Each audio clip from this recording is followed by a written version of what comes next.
Hello and good morning. Welcome to your daily tarot reading with me, from Self Love Self Care System. I'm doing your tarot readings this week from the original Rider Waite Tarot Deck, conceived of by A.E. White and designed by Pamela Coleman Smith. So, without further ado, let's get our cards. How have you all been? Have you been good? Have you? Yeah, I hope so. I looked at that card. I don't know why. I don't like seeing them normally, but I felt nosy and then I saw what it was and then it made me sad. No, it's not that bad a card. Don't worry. It's not that bad. How have you all been? Have you been doing anything exciting? Has anything been going on in your life that you want to talk about? Do let me know in the comments. If not, you can email me. I'd love to chat. I always do. I like replying to my emails. Also, if there's any kind of thing that you want to understand or there's anything going on in your life that you don't know or how it's working, I'm happy to chat and do that too. Are you ready for your reading? Right. Oh, we've got the Four of Cups. This is the one where this is quite a miserable card in the sense that you don't recognize what you've got. You're not aware.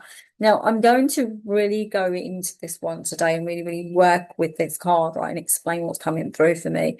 So what I'm getting is that you don't realize and you think the grass is greener on the other side when the angels are saying, actually, no, it's not.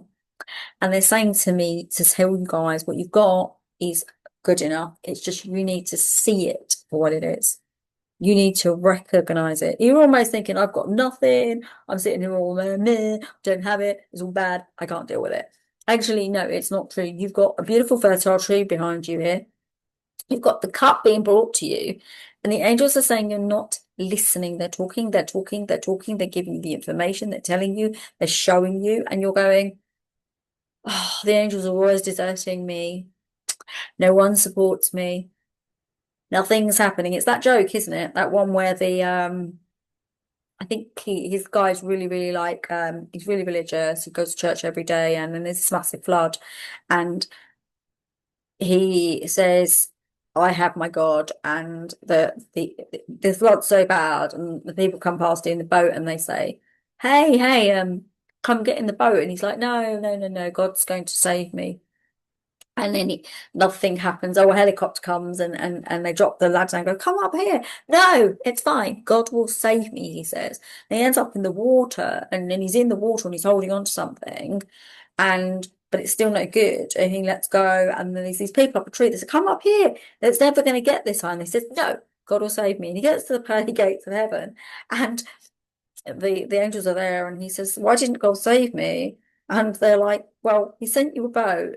He sent you, I can't remember what it was, a boat, a helicopter, and the tree, to take people up the tree. You ignored it. That's why you're here. And this is what this is. They're trying to tell you something and you're not listening. Pay attention to the signs. Pay attention to what they're trying to bring you, what they're telling you. I love this with my work. I love this because my students, people that work with me, they often say, oh no, but I've really been paying attention. I'm sitting there thinking, no, you're not paying attention. Sometimes I'll tell them if I feel they're in the space to hear it, but often I don't because I think they're not ready. They don't want to hear it. They don't want to hear me say it because they think they know what they're doing. But it's not always true. Sometimes we need to really listen to what other people are telling us because that's when they're talking to us. You might think, oh, my mum said something, I didn't like it, or my sister said something, or my dad said something, or my brother said something, or my uncle said something. But that maybe is the angel talking through them. Be careful. Be careful. You don't know it all. You don't know it all. And sometimes that's how they're talking to you and they want you to hear it. They really, really do. Like your next card. Oh, I love this. It's the King of Pentacles. You are roaring into your truth. That's what this card's for. You are roaring into what's true for you. You're starting to feel that, you know what it is? You're starting to feel your deservedness.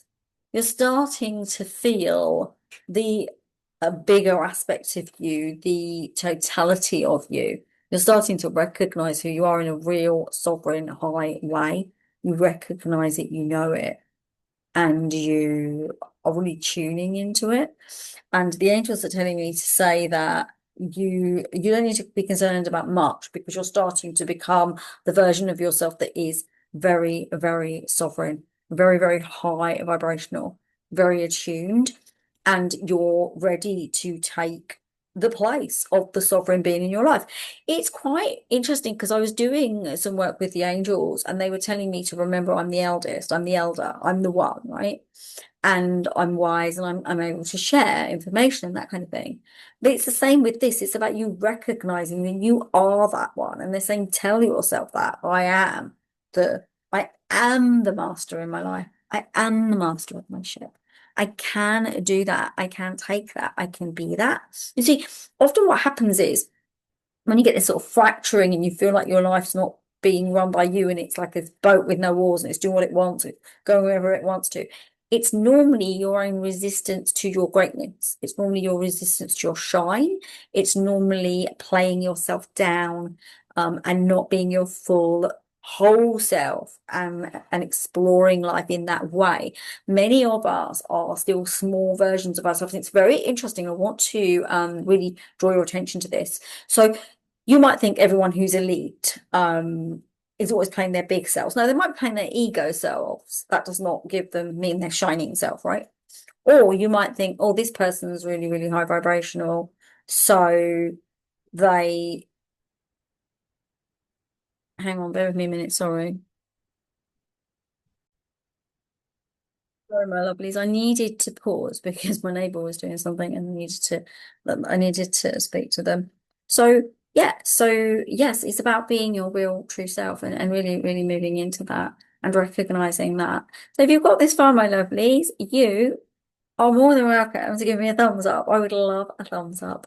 I would also absolutely love a subscribe, or if you'd like to subscribe to my mailing list, you can do that at www.selfloveselfcaresystem.com. Right, my darlings, let's have a look at our final card. So your final card is the 7 of Swords.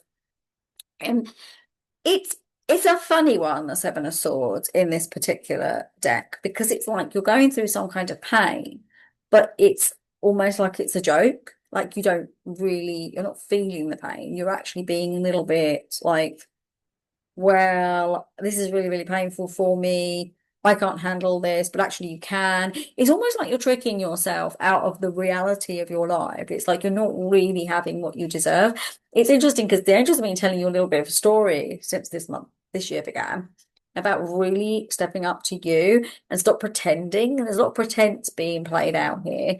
A lot of this is really hurting me. I can't handle it. I can't deal with this. I don't know how to do this. There's a lot of that coming up, right? And one of the things I'm getting quite strongly here is if it's a health issue, go get it sorted out, right? If it's a money issue, get it sorted out. If it's relationship, yeah, you just need to stop doing the thing. If it's words and if it's something you need to communicate, communicate. Be there, be open. You don't need to be stealthy. It's not necessary. And the pain that you're feeling is almost self-inflicted. So the angels are saying to me to say to you, really start to realize what you're doing so that it doesn't become the norm for you. Because the thing with this is the bit they're really trying to show. If you let this become the norm, all of this nonsense, right? Then you will not have the 2026 that you desire. You'll just keep having the same year repeating itself over and over again. And that's not what we want, is it? We have new years and new energies for a reason so that we can grow as a human consciousness. And this is a together thing as well as it's something on your own. It's about all of it. So there you go, my lovelies. That's your reading for Thursday, the 4th of Feb. Namaste. Have a gorgeous, gorgeous Thursday. I am sending you so much love and I will see you tomorrow. Take care. Lots of love. Bye. Bye.